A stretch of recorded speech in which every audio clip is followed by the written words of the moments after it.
This is Dr. Charles Parker, and you're listening to Core Brain Journal.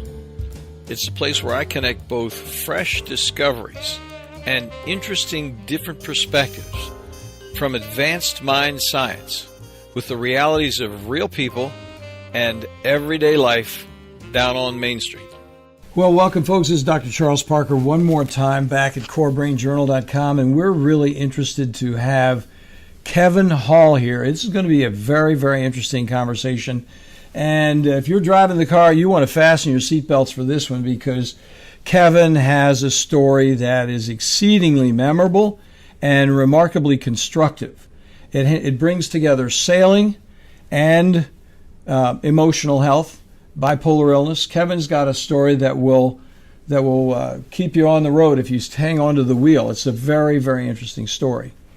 So let me give you a brief introduction, and we'll go from there. Kevin, welcome aboard. Glad to have you with us. Thank you so much. It's really an honor to be here. A little bit intimidating, but I'm going to get over that as time goes on and get used to all this. This is really exciting for me. Well, Kevin, you're intimidating to me, buddy, because you're sailing in places that I would love to sail with people I would like to sail with. So I'm going to do an intro. So Kevin is an Ivy League graduate of Brown University, where he earned a bachelor's degree in mathematics and, get this, French literature. When you read his book, it's a very interesting, wide variety of things that he's interested in.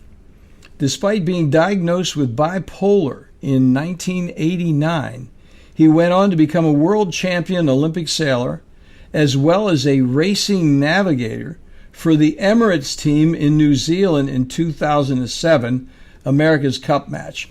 I mean, it doesn't get much better than that. I mean, that would be so interesting.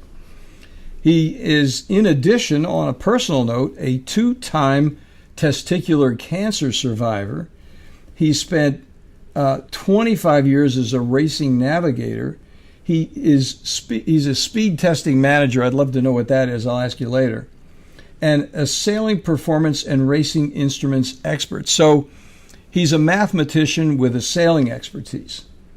So the bottom line on Kevin is he's written a book. He's the author of a book called Black Sails and White Rabbit, which I've had the privilege of just getting into. It came to my desk a little late, and we wanted to jump on this conversation. So Kevin, tell us a little bit about where you are personally right now, and then we'll get more into where you're going to go. Well, I'm personally sitting in one of my son's rooms. He's 9 years old, but I wanted to try to have the best sound possible. I'm in a big transition in my life right now. Let's see, from professional athlete and somebody with the sponsored jacket and a clear role and an identity and mask to wear every day. I don't have any of those things anymore. I'm now mostly a father and husband and lunch maker and occasionally forget soccer practice guy. And I'm trying to learn to do some things that actually are much harder than they look. Along with that, I've always wanted to write. My very first class at college was a creative writing course at 8 a.m. I don't know why I took a course at 8 a.m., but I did.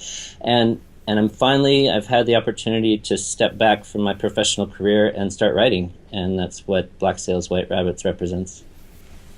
Well, I love that book. I'm telling you, I don't know where it is. I didn't read any reviews or anything. Of course, you got some reviews on the book, of course, but I'm telling you, anyone out there that's listening to this will love this book. If you've had any kind of interest in your evolution as a human being, I mean, it's actually kind of a poet. There's poetry in it.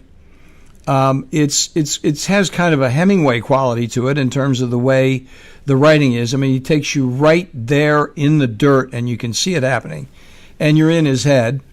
And then you have the appreciation of his bipolar illness, which we'll talk about in a moment, and his racing experience. I mean, it's so interesting and so well written. I just really appreciate having a chance to read it and get into it.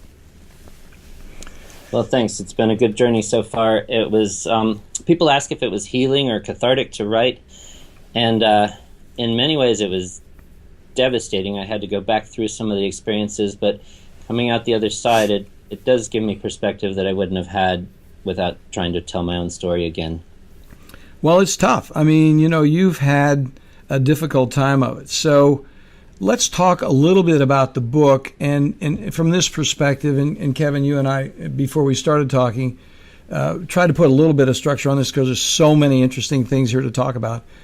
But let's talk about that transformational, difficult time at Brown when you started this very difficult inward journey with self-examination and really had some painful moments. Yeah, it starts with a very wonderful and privileged childhood with loving parents, and I got passionate about sailing and had the support to do a lot of sailing from a very young age, and I won my first world championship when I was 16 years old. And in a funny way, that was sort of a setup for everything that came after that, because I saw that as me. That was my identity. I'm a world champion. I'm a sailor. I'm going to go win the America's Cup next, and then a gold medal, and on, and that's who I am. And my studies kind of fit in there a bit. I really like my studies, my math and the French literature. But junior year of college, I went from being a world champion and the best in the world to a guy who really didn't understand what was going on in topology and differential geometry. And that threw me for a real loop. It freaked me out to not be the best in the world anymore, and the way I seem to have addressed it is to make up a story in my head where I still was. Yeah, well, so you had a shock there, but I want to make sure that you and I, while we're just talking personally, yes, everybody's listening to us, but the thing that hit me was the context of that shock and that deterioration where you had an internal snap there, and that was in the context of having something infectious happen. I can't remember, but you did have a fever and you were sick for maybe, was it a week or two, something like that? Could you tell us about that? Yeah, my body broke out in a rash and I had a really high fever. I had herpes zoster, or shingles, I guess it was also called, and really bad fever. And so I missed a week of school just around the time of midterms. And when I got out of the infirmary, I didn't do healthy things with my body to try to catch up in school. I drank a lot of coffee and I thought I was studying, but what I was really doing is losing my grip on reality. And all the stress of being pretty sure I was going to fail, and all the coffee and all the stimulation of trying to learn so much at once just really threw not just my body, but then my head for a loop.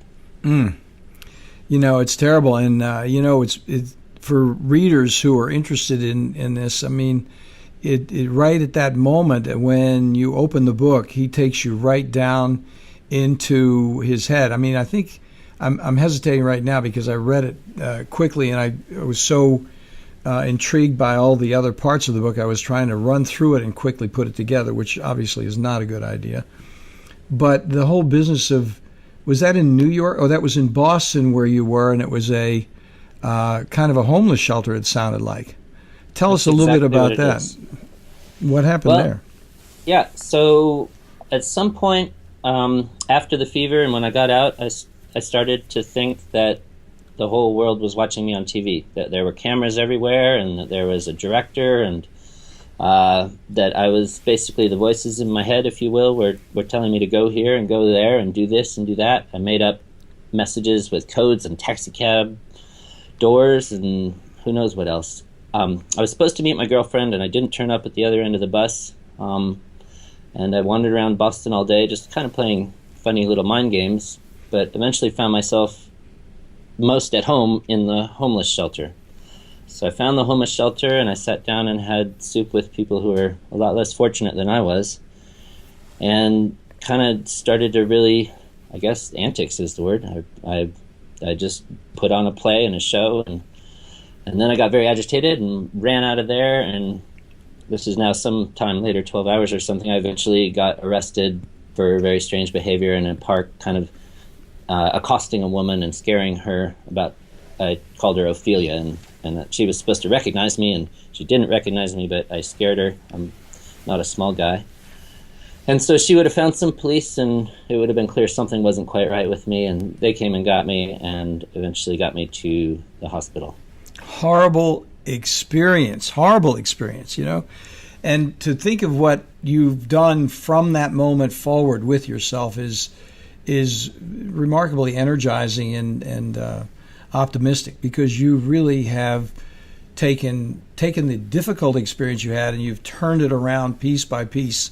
And that's really what the book is about, how you've put it together, how you continue to put it together. So when that happened, we won't go into all the details, because it's totally reasonable to encourage people to read it, because it's one of these things where if you've had any work with anybody in mental health, this is a book for you. It's a fantastic book. But the key question here, I think, for somebody listening, we only have a short period of time, is how if you could summarize it a little bit, what would be the measures, the activities that you began to undertake to turn yourself around? I mean, you did get some medication. Let's talk a little bit about your medical care.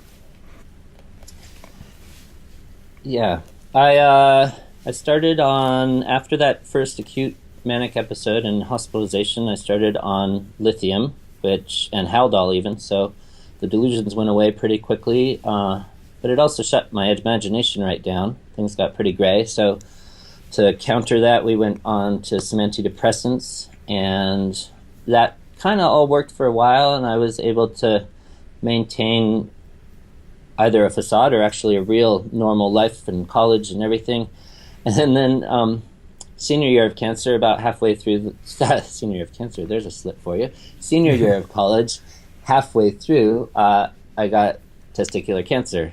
My testicle hemorrhaged, and it was out from surgery a couple days later. And again, I was on the one hand unlucky, but on the other hand very, very lucky to be able to be treated with surgery.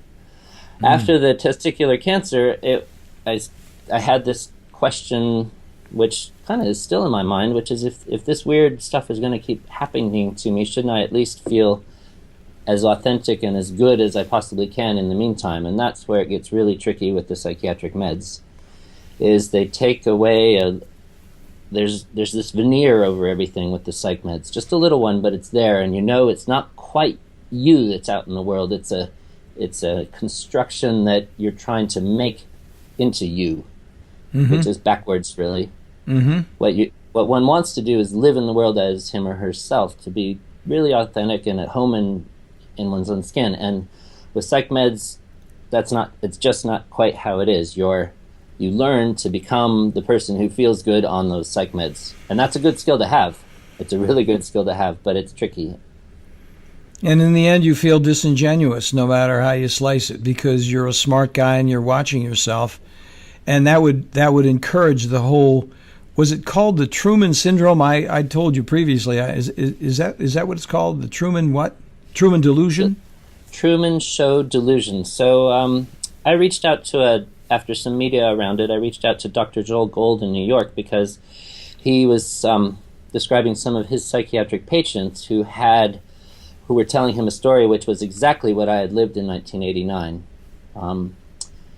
And that was this idea that the whole world is watching me. I'm being filmed on TV, and everybody wants to see what I'm doing day in, day out. Now, in around 1999, I think it was, a movie came out called The Truman Show, and Jim Carrey plays an amazing character who literally lives inside a huge bubble in Burbank, and he really is watched on TV by the whole world day in, day out, and he doesn't know it. And Dr. Gold called it Truman Show Delusion, and I reached out to him because what he was describing and what I had already lived a few times were identical. And that was staggering to me, that you could be same in your insanity as somebody else. Well, the thing, Kev, putting my psychiatric hat on, you'll have to forgive me, but, you're really a bright guy, and you're a very deep person. You're very self-reflective anyway. It was kind of the equipment you brought into Brown in the first place. You may have been a good sailor, and you may have had a number of accomplishments, but you're a deep guy. You were thinking deeply about the world all along.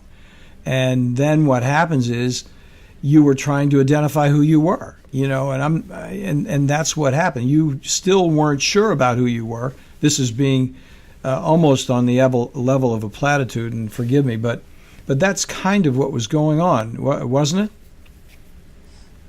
That's exactly what was going on, and I think you're becoming sure of who you are and comfortable in the world when platitudes and cliches don't make you uncomfortable. Thank you. Is that a sentence? Yeah, it works. I didn't know who I was, and if you wear a mask and never take it off, you can get away with it. But part of me there was this splinter in my mind that I wasn't who I was. I was playing a role that to meet expectations, some of them my own, some of them a construction around parents and accomplishment, some of them what I heard in the media about how it was important to win the race and become famous, and I just wasn't quite me yet. Mm-hmm. Yeah, and that would be frustrating. If you think about it, taking it away from you and depersonalizing it a little bit, but you think of a number of people, whoever it be. I mentioned Hemingway earlier, but Hemingway was a guy who was his whole life trying to figure out who he was, in my opinion. He was searching for things and then writing about it and trying to find himself through his work and through his artistry. And his work was, very similar to yours in the sense of he was a poet. He was writing images that that had their own quality right within themselves on that page. And you do that. I'm going to give you credit on that. Well, I'm happy to be put in the same sentence as Hemingway. That's pretty thrilling. I went and saw the exhibit on him at the J.P. Morgan a few months ago, and there was a handwritten letter to his parents, to his father, up there on the wall behind the glass, really, but you could read it. And he said, "Well, I'm sending you back my books because apparently." Sorry, he said, "I guess I won't send you any more books because you've sent the ones I sent you back." So this is him writing to his parents. And if he's trying to find himself, but his own parents are sending his books back because they don't want to read it, I mean, I don't know how you ever find yourself after that. Oh, my God. And that was when he was maybe, I'm making it up a little bit, around 26 years old, I think. Mm-hmm. And that blew me away. I basically cried. I cried. Yeah. Oh. That is a deep moment, no question about it. Well, the good news is, taking it to another level, you had these difficulties. You then had an additional testicular cancer, and how did that transform you? What happened with that?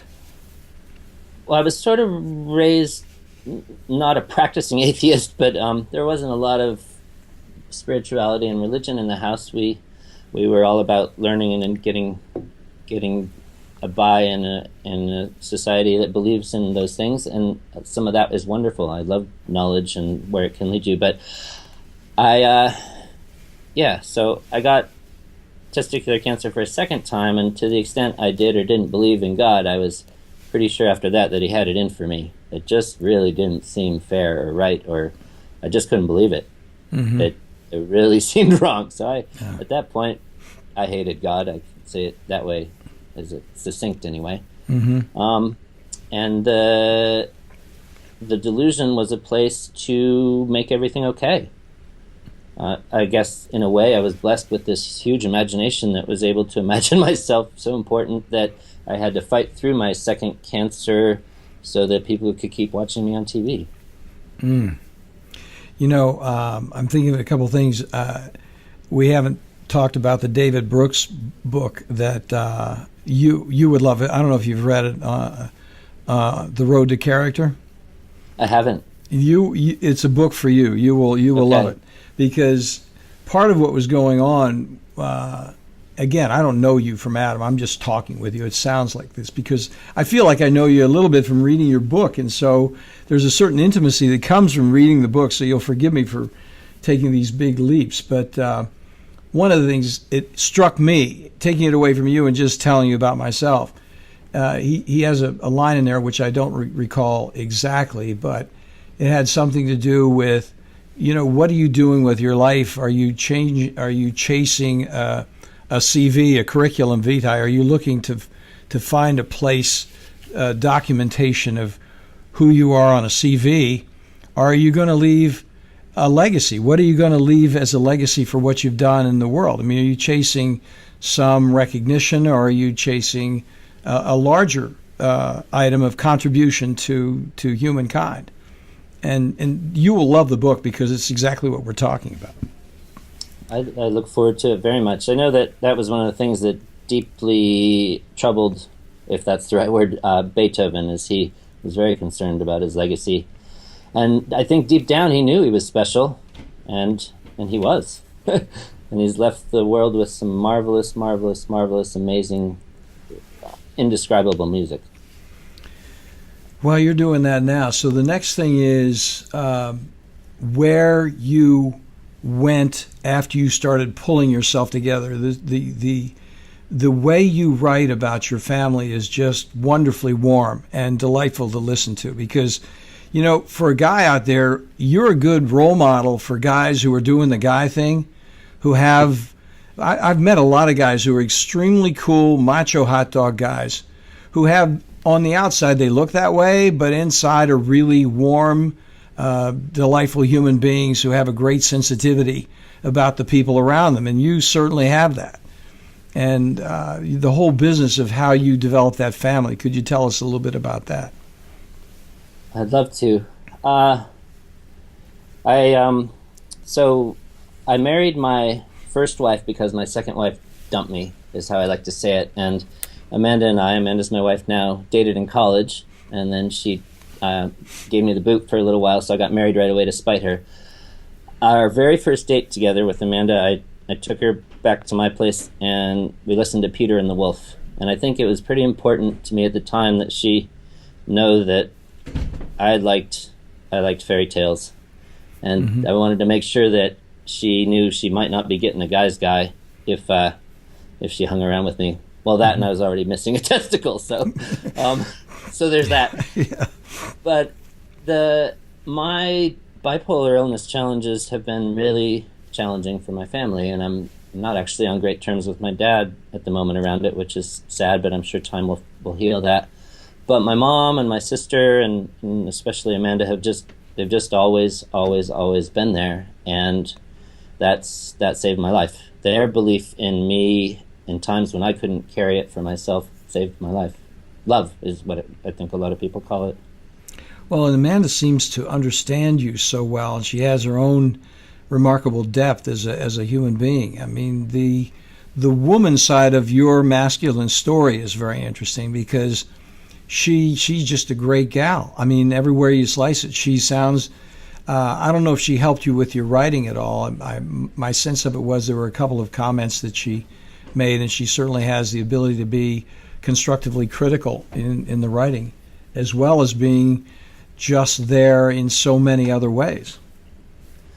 Amanda is tremendous, and it's not a stretch to say I owe my life to her.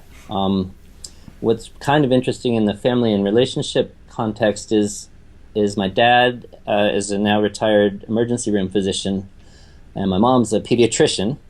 And Amanda's two specialties that she looked at during med school were, ER and pediatrics.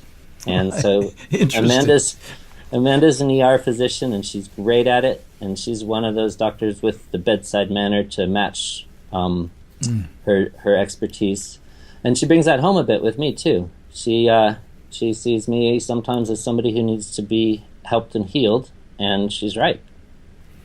Well, I mean, that may be one part of it. Pardon me for disagreeing with you a little bit, okay? That's a part of it. But she sees this thing that you have. She's a partner with you. That's what I'm disagreeing with you a little bit, because you have so many interesting qualities. Who wouldn't want to hang out with you? I mean, give me a break. I mean, the only person who wouldn't want to hang out with you is a person who doesn't get it. You know. She talks about having fallen in love with a poet, and a lot of my journey over the last 25 years is to let that poet live in this world, and that's tricky. Yeah, it is, and you do a good job. I mean, writing is something any way you can get that down. It's so constructive and so realistic and so evocative. I mean, just really, pardon me for being so emphatic, but I mean, I think it's one of these things people really need to read your doggone book, no question about it. So then where can we take this together, Kev? What would be your most important constructive piece of advice for a person who is suffered bipolar illness and been down the trip with you, what would you say would be your overview of a person's relationship with, like, if you forgive the expression, the medical establishment? Well, in the book, I talk a little bit about my infatuation with synchronicities and coincidences. And today, here in New Zealand, it's March 30th. It happens to be World Bipolar Day. I think because Van Gogh maybe was born on March 30th. So it's in the world consciousness today that mental health is challenging. It's very challenging, and I think where family and friends and colleagues maybe aren't able to see all the way in is this idea that those of us who suffer from mental health aren't trying our darndest. I mean, at least for me, I remember having kind of a big argument with my sister. She said, I know you really want to be sort of absolved of all this behavior and have it taken off your shoulders. And I jumped down her throat and I said, no, I want nothing more than to be able to be responsible for myself in this world. That's what I want. It's just seems to be that with the hand I'm dealt, it's quite hard. I'm going to rephrase what you said a little bit. What you're saying is I'm actively taking care of myself, friends. And what the admonition or whatever the remark was a remark about passivity. If somebody could lift this for you, and what you were saying is, no, I'm doing my damnedest to take care of myself, and that's really what the deal is. Yeah, this being here before you, whether he's just had a whole bottle of whiskey or whether he's just been a little bit short and violent, or whether he's just gone and made up a story about himself and that he's saving the world because he's on TV, this being in front of you is trying his best to live in this world. But what the message you're giving back to him, what you're reflecting, is that he needs to try harder. He needs to do better. And that's where I think, at least for me, when my suicidal ideation times came in, it was everybody making me feel like I had to try harder and do better, and me feeling like I was already doing my best. And that's you could call it a paradox if you don't introduce the time element, where the only way out is to jump. Yeah. If you don't allow for love and healing and seeing into the future, the only way out of the paradox that you're doing your best and yet you're being told you have to do better is to jump. Wow. Yes, indeed. And so what you did, you pulled from down in your marrow in your bones, started when you were a young guy sailing. You have a determination to make it. And you then turned it around. Did you then begin sailing in that? How did the sailing, going back to sailing and becoming an ocean navigator, how did all that play into your recovery? The sailing is what sidelined my self-evolution into being a poet, and I would never trade it away for anything because it's brought me to where I am today. But the determination to win first a world championship and then hopefully one day a gold medal and then the America's Cup, that determination was raw, and it was there in 4th grade. And I remember the scene like it was yesterday, where somebody was teasing me because I couldn't throw or catch a ball very well. I was always last one picked. I sucked. And they were teasing me, and I said, well, that's fine because I'm going to the Olympics and you sure as heck never are. And in 4th grade, I just knew. I knew I was going to do whatever it took to get there, and that was who I was. And that determination served me well in some other challenges. That is so interesting. What would you say, back to the other thing we started talking about? There's so many interesting avenues to talk about, but in terms of being helpful to our audience group who may be identifying with some of the things that are troubling you in terms of your own evolution, what would you say would be your take on your relationship? You've had probably more than one doctor, I would assume, but what's your interface with medical care, and what's your thought about medical care, and what do we need to do about it that could improve it? Yeah, you asked that once and I completely lost it. No, I lost it myself because I was interested in what you were saying. Okay. And well, that it's a partnership and it's a long-term collaboration, and that it's the person with mental illness challenges needs to feel like he or she is part of a village, and it really does take a village, and you can want him to pull himself up by his bootstraps and sort his shit out, but excuse my French, it might not happen. It does take a village, and it takes people around the sufferer having the patience and the trust and the hope that with time the healing will happen, and those people are the doctor and the parents and the sisters and brothers and the partners and the colleagues, and it's about patience and love and time, and it's very hard when you're in the middle of these challenges to feel like you have any time. You feel like time's just kind of running out, and if you don't sort it out immediately, it's kind of not worth turning up to the game. That is such an important point, because it's like we've known each other before. Talk about these magical moments in your book, but I mean, I feel like when I'm reading it's like, oh my gosh, this guy, somehow, because this is what I deal with every day, is if I can get a person to just put some time in, and if I actually have the proper attitude with that person, that they are going to instruct me in terms of what I need to do, then we're in good shape. If I go at it like I'm going to tell you what to do because you're a sick bipolar individual, it's going to all be for naught, and the whole thing is going to slam them down into some kind of negative place, and then they're going to be upset because they're going to have a sense of futility that they can't be helped. But if we're actually working together, and you are going to tell me what I need to do, and the way you'll tell me is, number one, if I've gotten it wrong, you'll tell me I got it wrong.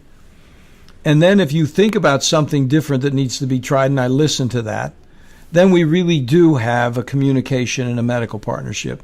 And it's up to me to just crack that door open a little bit. If I can get that door open just a little bit, then that's going to help you with me. And then what else is going to help you with me is if I actually do listen to you. And so that's where to me, that's a big crossroads right there.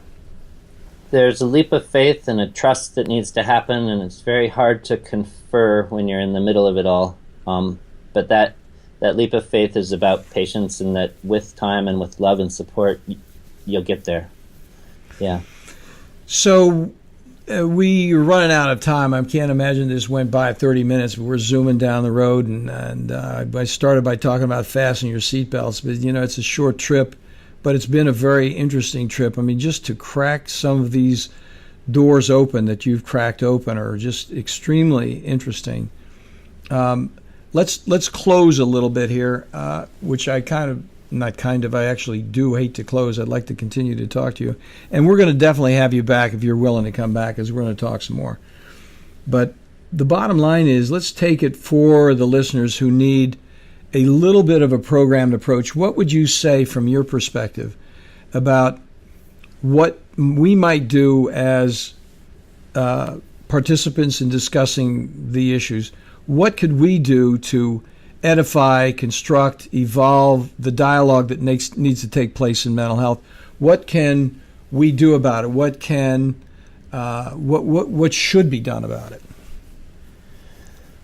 Oh, what should be done about mental health is a big question, but I think stigma is where it's tricky around the world. I got to try both, but with cancer, everybody rallies around you. They give you maybe a yellow bracelet, and they say fight, and you get all sorts of support and help because people can understand it. They can rally behind you because they can see the enemy and they can understand it. With mental illness, it's not like that. It's very hard to understand, and there's this thing about not doing your best that keeps creeping in. And if we could all work on the stigma, I think people would seek help a lot sooner, and they would be much more willing to keep going back for more help.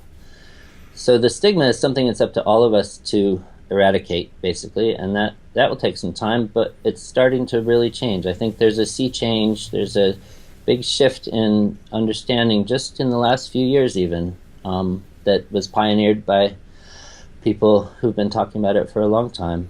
And yeah, stigma, we just need to fight that and get people in with their doctors as partners. Well, I think the partnership comes from the fact we're there. I was at the American Psychiatric Association meeting in Toronto here in last October, I think it was, and I was very pleased because I'm kind of a non-traditional psychiatrist in one respect, in spite of the fact that I'm a traditional guy, and I was listening to some of the really interesting presentations. And what's going on with psychiatry in general is it's taking a more biologic direction, just like with testicular cancer. I mean, if a person has a biologic imbalance that's measurable, then the whole thing changes dramatically. And the fact that a kid who's, 12 years old in the 6th grade can identify that somebody's got a bipolar illness shows the problem with it, because just a mood swing doesn't make the day anywhere. The deal is, what is the complexity of that human being, and how are we effectively articulating it to each other, to patient, to doctor, to anyone else? How do we actually articulate it better from a more biologic perspective? Because this is what the evolution's all about, in my opinion. And I think and a guy like you comes in and he says, look, I've fought it through. This is my experience. And some things have helped me. You spell it out quite clearly in your book what really did help you out. I mean, some of it's relationships, some of it's I shouldn't say some of it, I mean, there are pieces to it. Your wife, your family, the kids. Those kids sound like very interesting kids, I'll tell you. You've got, the way that all transpired. I'll let the listeners get the book and read about it. But so good. Well, we'll wind it up. How can people get a hold of you? Do you have a website, or what's actually going on in that regard right now? I do have a website. It's kevinahall.com. So A for my middle initial, kevinahall.com. And I got to admit, I just sort of let my freak flag fly a little there on the landing page. It's not corporate, it's not sexy, it's my art. And behind that, you can find a little bit about my book or send me a message, and I'd love to hear from you. So, yep, the website needs to be built. It's not quite where it needs to be yet, but it's a work in progress, like I am, I guess. Well, as we all are, and I am too, with you, okay? And I appreciate your helping me on my path, because it is a very significant positive contribution. And I look forward to talking to you again sometime down the future. Thanks very much. So do I. Thank you, Kev. Well, listen, we're going to wind up, guys, and we'll see you again sometime, Kev. Right now, folks, if you want to get a hold of Kevin, you want to leave a connectivity with him, I forgot to mention this. I got so carried away. We're going to have something with Kevin. He and I weren't quite sure about it, but I think we're going to have a book for you, and that's going to be at corebrainjournal.com/015 download. Now, when you do the download and you drop your email there, we're going to have a drawing, and Black Sails and White Rabbits is going to be available for you. We're going to have a drawing on that for the people who leave their names there. Sorry I didn't mention that earlier, Kevin. So thank you very much, listeners. Thank you, Kevin, for taking the time over there in New Zealand, and we look forward to talking to you again in the near future. Thanks very much. It was thrilling to be here. Thanks for listening to Core Brain Journal. We're working every day behind the scenes to bring you reports that connect research benches with those street trenches. Here we share the complexity of mind science because, as you know, details really do matter. One of the most pervasive, misunderstood challenges is how commonplace medications, like those written for ADHD, are used so regularly without clear guidelines. If you think you'd like more specifics, take a minute to download my 2-page PDF packed with video links and references on the absolute essentials of how to start ADHD medications. They're easily available at corebrainjournal.com/start. Thanks for listening. Do connect and stay tuned. Together we can make a difference.